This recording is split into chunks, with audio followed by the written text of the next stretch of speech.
So my name is AJ LaRosa. I'm the chair of the Burlington Development Review Board, and I will be calling our Wednesday, March 8th, 2023 meeting to order.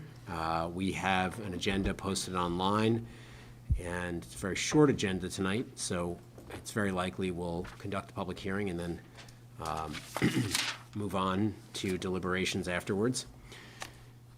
So we have agenda, no changes to that. Well, there are some changes to that. There is a change. Yeah. 294, 296 North Winooski Avenue has asked that we defer this until the April 4th, 2023 meeting. Is anyone here to speak on that? There's only two people. I'm assuming you're not here to chat about that? No? All right. So I see no reason not to defer it, and I would move that we defer 294, 296 to April 4th. Second. Any opposed? All in favor? Aye. All right. So that has been moved. And so that means the first item on our agenda is 371 Main Street, Champlain College, expand existing residence hall from 30 beds to 36 beds. Is the applicant here?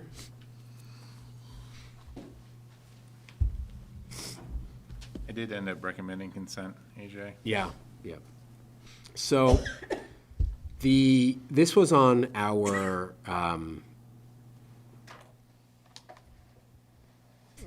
Scott just let us know that he recommended that this be approved under our consent agenda item.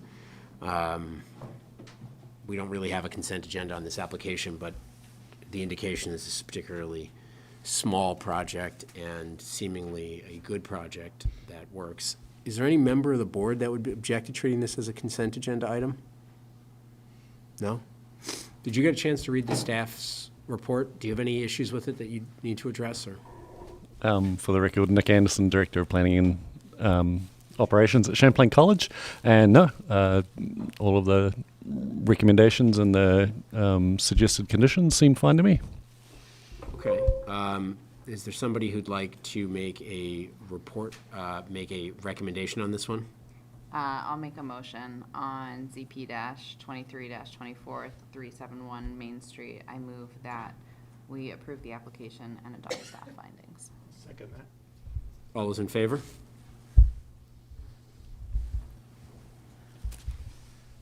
So be it. Justice. Nice to see you, Nick. You're gonna run away now, thank you. You're up. All right, Mary, it's all you.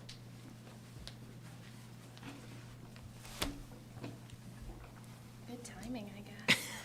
Okay, so this is the next and last agenda item tonight is 176 South Winooski Avenue, ZP 23-15. Request at 176 South Winooski Avenue to demolish this existing building and construct new mixed-use commercial residential building. And we have the applicant and their architect here, I suppose.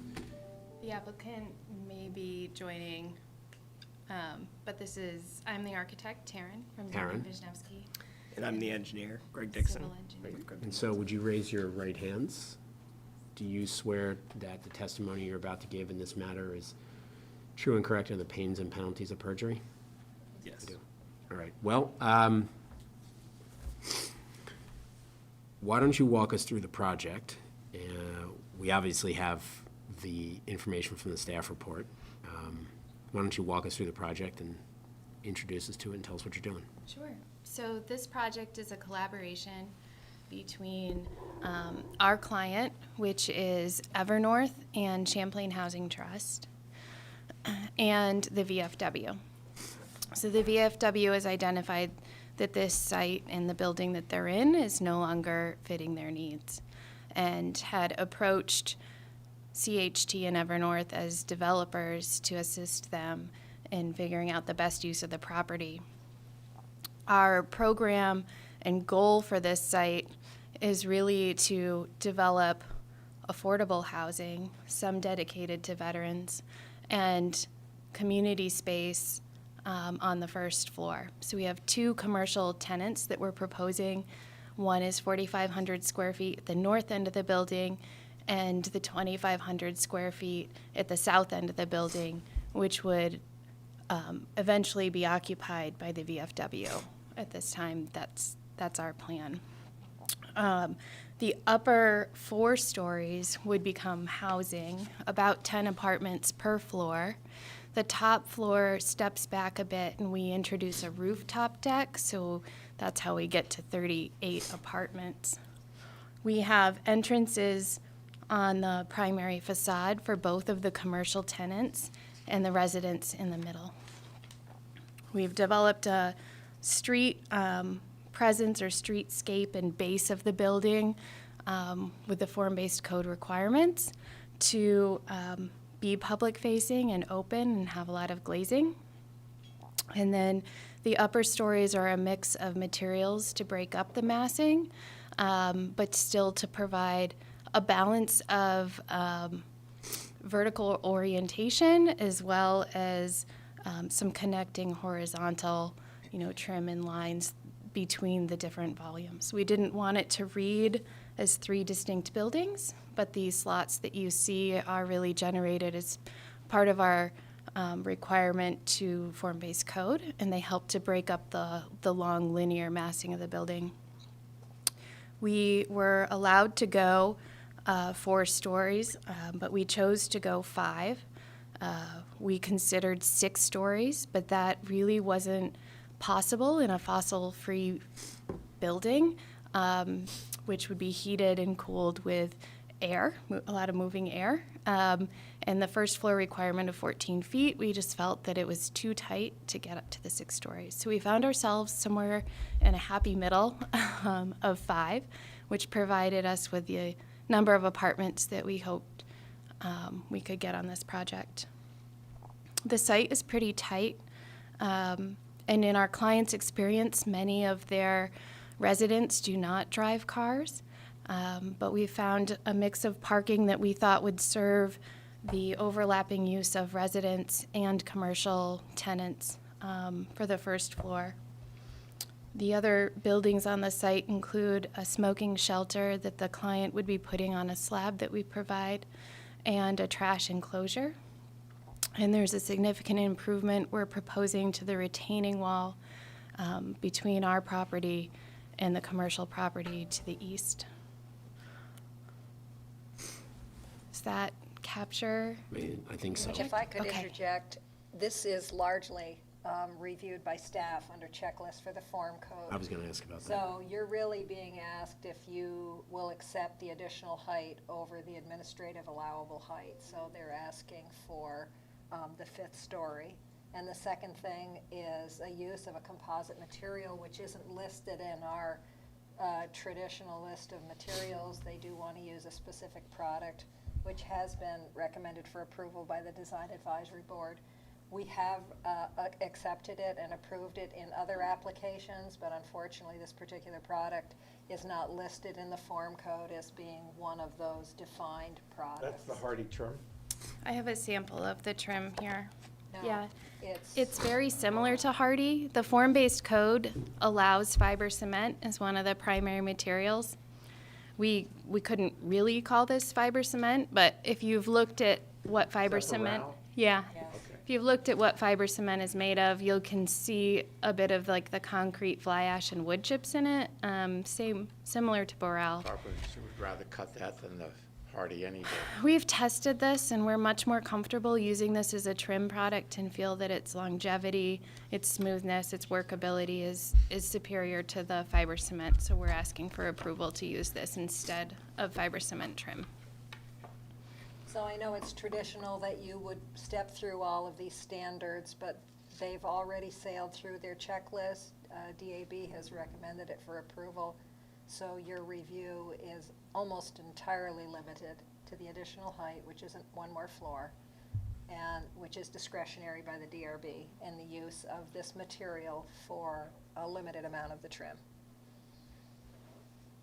Is that trim in our package? Is there a sample of it in your package? No, in the package it talks about hardy.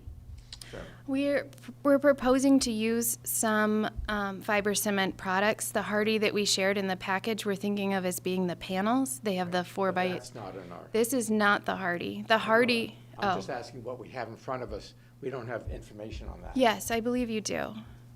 Well, Yeah, there's, we have this. I thought they had in that. 3D, Yes. I'm familiar with the product. Yes. I just. I think I'm looking at what- I think the product was submitted in our package. It's just not And- uploaded. It's just, it's a narrative, really. It's the Oh, sample. okay. Okay. Just trying. I'm to- happy to share it with you No, if you'd no. like, Brad. Thanks. Any other questions?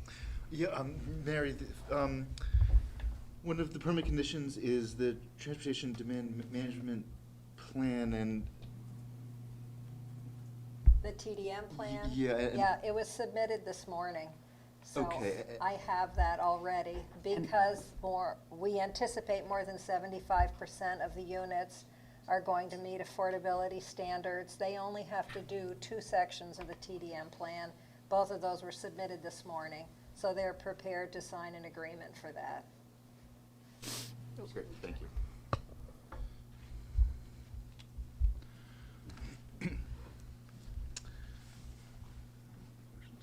I don't think anyone else has questions. I'm assuming that's the case. I actually have a question about the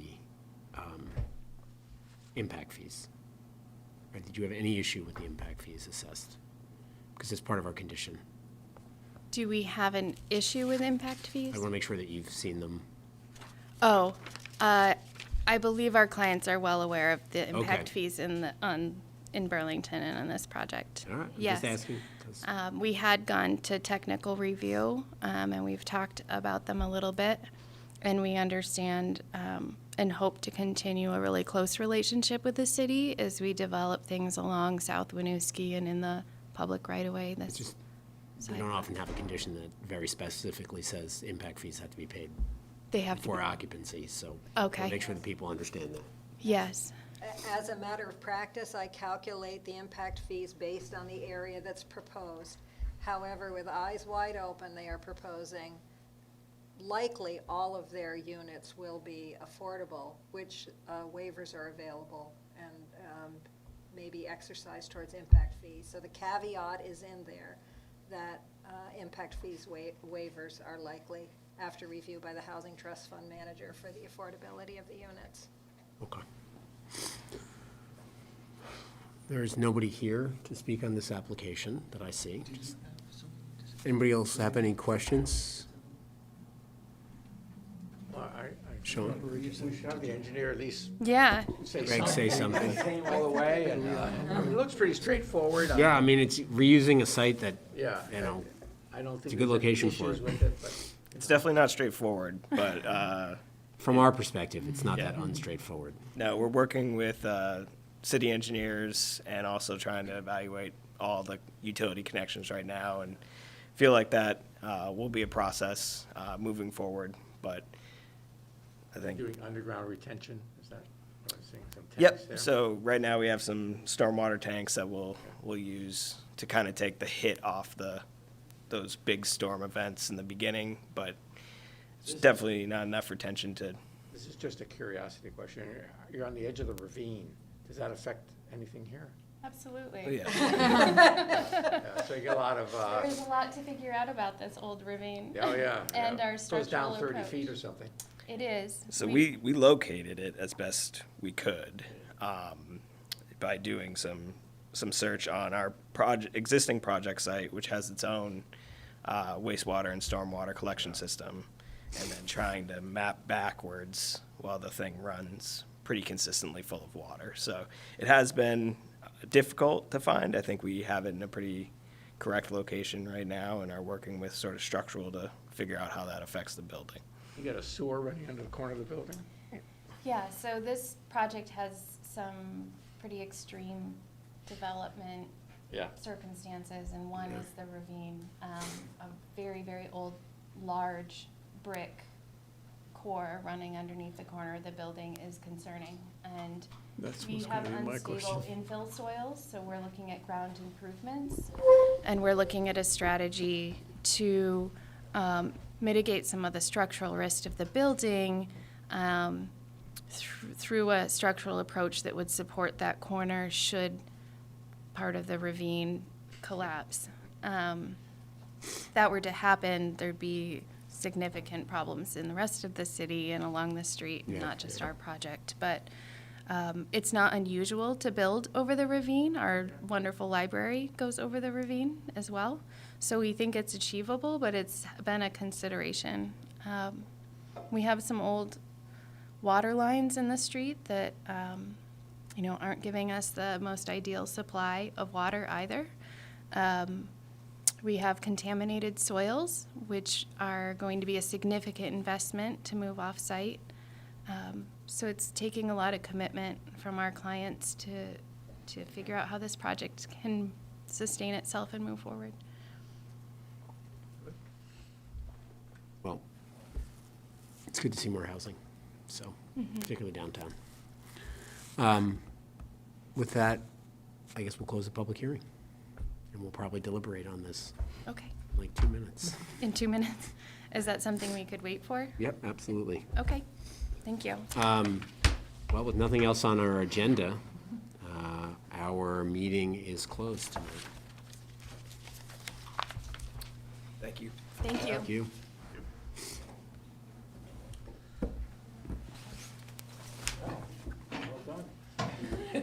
It's not over until we get our motion. Sorry, just a point of order. For the traffic demand management plan, we don't review that. We just make sure Not that. in this case because of form code. Yeah, I form see. code. They just have to comply with some level of traffic demand management, I think, as a level of form-based code